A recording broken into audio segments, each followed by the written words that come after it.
There are a ton of characters in the Transformers universe who usually stay below the radar. Rampage is one of the most underrated Decepticons, a hulking menace who goes on destructive sprees and enjoys every second of it. 1/5 of the Decepticon combiner Predaking, Rampage is a Predacon who is known for his brashness. Let us explore the lore behind this widely underappreciated Decepticon and discuss what his character is like. Before we go into our explanation, we have a very small request. If you like our content, please support us by subscribing to our channel. This is a small click for you, but for us, it means a lot. Thank you. Let's begin. Yes, I feel your pain, your desperation. Your spark is powerful. Who is Rampage and what are his origins? As his name suggests, Rampage is a destructive force of nature, or whatever constitutes as nature on Cybertron. He is like an iron bundle, extremely full of fury that he struggles to even think or speak rationally for more than a few moments. If he does try to do so, he often ends up erupting into a hysterical fit of anger and destroying everything in his path. Anyone who tries to locate his whereabouts has the easiest time because one can simply track him down by following a trail of wreckage. Rampage is not entertained by many things. It is said that only destruction brings him peace of mind, but in reality, watching television is one of the only things that truly soothes him. Funnily enough, Rampage becomes more enthralled and fascinated depending on how nonsensical and idiotic the program is that he is watching. He loves watching music videos and can watch them for hours without twitching his circuit even once. As part of the Predacons, Rampage transforms into Predaking's right arm after combining with his fellow members. Individually, Rampage can turn into a four-legged beast. His tenacity and ferocity are amplified in this form, and he becomes especially vicious and nimble. Rampage is not shown to be much of a winner in the plethora of battles that he participates in, but what he lacks in the number of victories, he makes up for with sheer destructiveness of his actions. Although he has always been defeated by his formidable foes, he is still regarded as one of the most threatening enemies on the battlefield. Apparently, the Predacons did not receive Blaster's warning.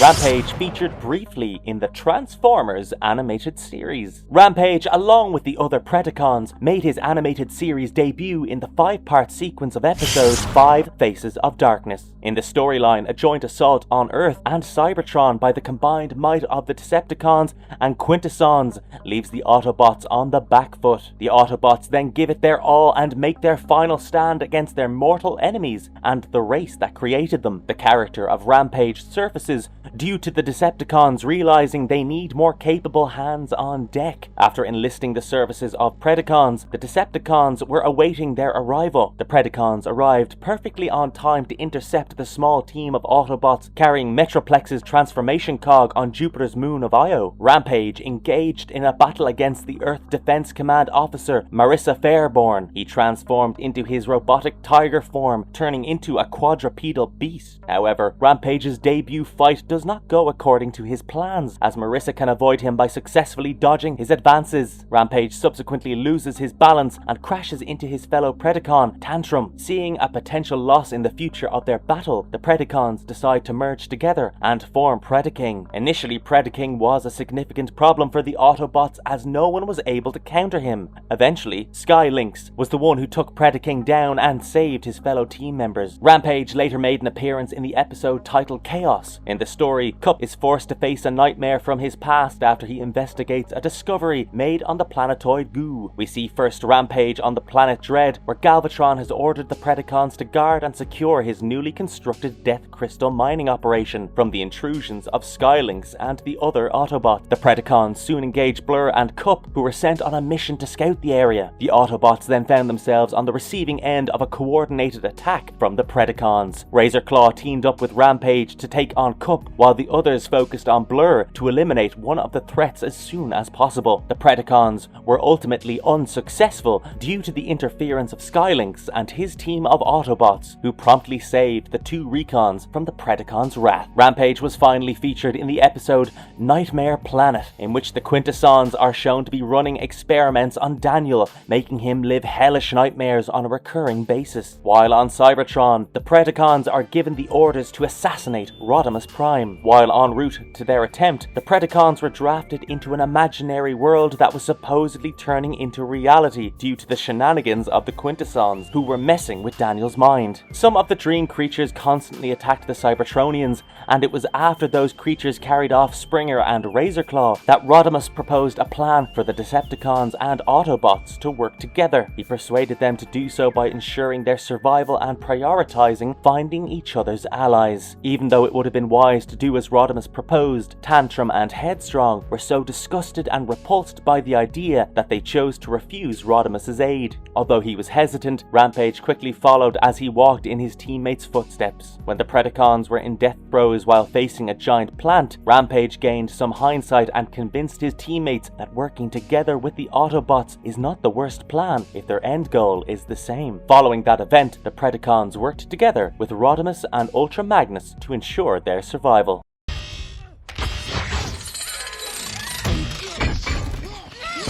He had a crucial role in Transformers: Revenge of the Fallen. In the movie, Rampage was shown to be one of the Constructicons. Constructicons are the type of Decepticons that can transform into a variety of construction vehicles with varying shapes, forms, and more. They even possess the ability to combine their powers, and their amalgamation is called Devastator. They are extremely tough opponents and are as rugged as they come. These Decepticons are capable of mass destruction and can easily destroy small towns. Although formidable, they are lacking in the agility department, and they can be seen to be quite sluggish during combat. Rampage is one of the more nimble Constructicons, even though he seems relatively slow. However, this is seemingly their only downfall, and if their opponents do not strategize before engaging them, they will be nothing but a big pile of wreckage. We see the Constructicons in action when they sneak on board the Bayos ship, which was bound for the North Atlantic after Ravage took the shard from Nest's guarded base in Diego Garcia. Ravage then joined the party and flew on board the ship as it crossed the Laurentian Abyss. Funnily enough, Ravage unintentionally landed directly on Rampage. Then the Decepticons waited for their arrival at the designated location. Upon reaching the coordinates,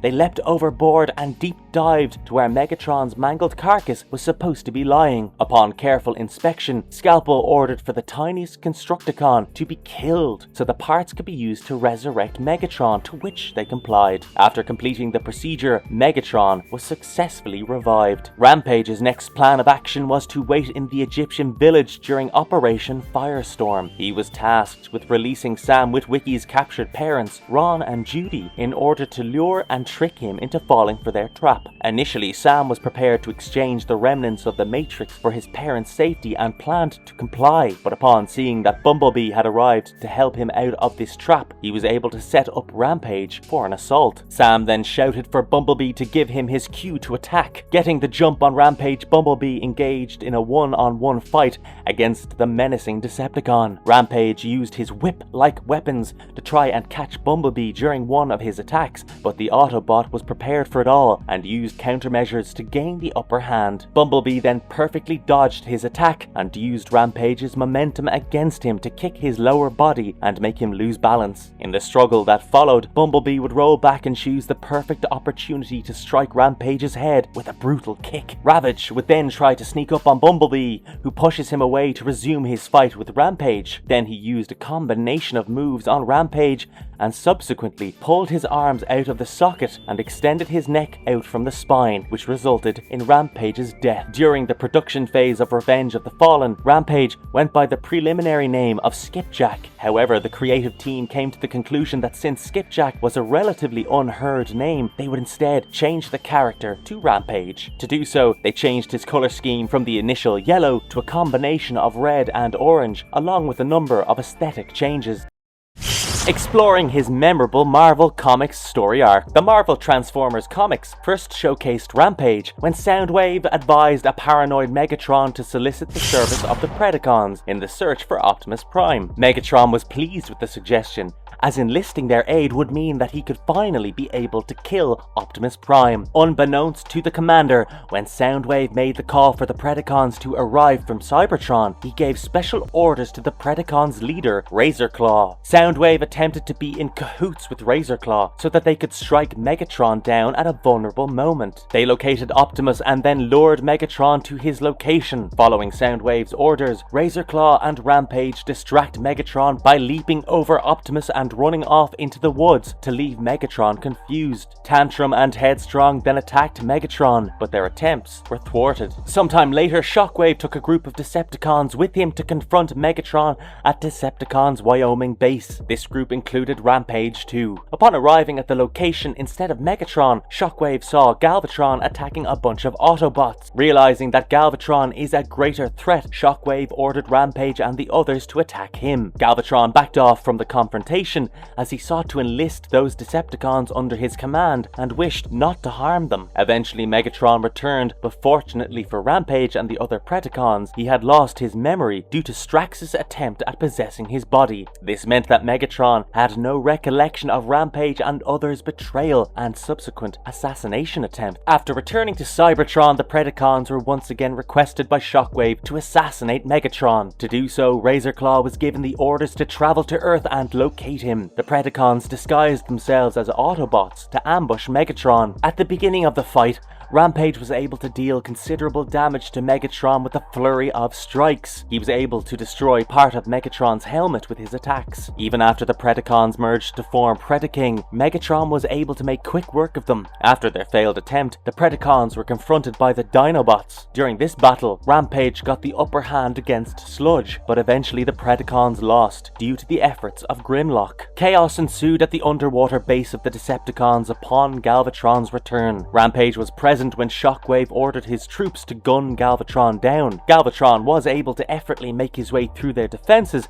only to explain that he came in peace. He explained how Shockwave's decision to give them a violent reception made the ordeal forceful. After Galvatron left the area, Rampage was thoroughly disappointed at how his commander had handled the situation and was unimpressed with his impatience. After relocating to the Arctic, the Decepticons were ostensibly discovered by an opposing brigade. Rampage and the others hustled outside to face their unwelcome guests, but instead of the Autobots they had expected, they saw another squad of Decepticons under the command of Scorponok. Then Starscream used his cunning ability to manipulate both groups and set up a conflict between the two factions. This resulted in a massive battle taking place. This was the first Decepticon civil war, which was a common theme among the Decepticons whenever leadership disputes arose. During the battle, Rampage engaged in a remarkably sensational fight with Scorponok's animal sidekick, Apeface. Rampage was able to rip Apeface's arm off and spit it out. Noticing this, the HorrorCon duo then proceeded to beat Rampage with Apeface's severed limbs in an unfair fight. Starscream eventually managed to absorb some of the power